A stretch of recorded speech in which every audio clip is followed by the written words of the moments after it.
ആശാവർക്കർമാർക്ക് പിന്തുണയുമായി യൂത്ത് കോൺഗ്രസ് നടത്തിയ സെക്രട്ടേറിയറ്റ് മാർച്ചിൽ സംഘർഷം.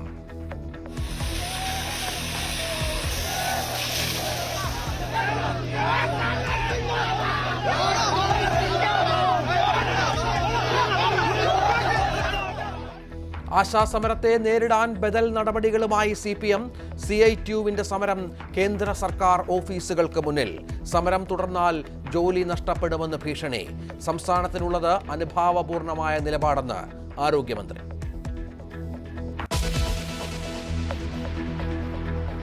ലവ് ജിഹാദ് ആരോപണത്തിൽ കേരളത്തിലെത്തിയ ജാർഖണ്ഡ് ദമ്പതികൾക്ക് ആശ്വാസം. സംരക്ഷണം നൽകണമെന്ന് ഹൈക്കോടതി ഉത്തരവ്.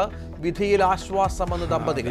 यहाँ पे तो बहुत अच्छा फील हो रहा है. यहाँ के लोग भी सपोर्टिव है और अभी तक तो कुछ प्रॉब्लम नहीं हुआ है. यहाँ पे जब से आया हूँ तब से लोगों को सपोर्ट मिल रहा है. यहाँ पे ലവ് ജിഹാദ് അല്ലെന്ന് ആലപ്പുഴ SP സംരക്ഷിക്കുമെന്ന് DYFIയും കോൺഗ്രസും. कहीं डिफरेंट जगह पे हूँ.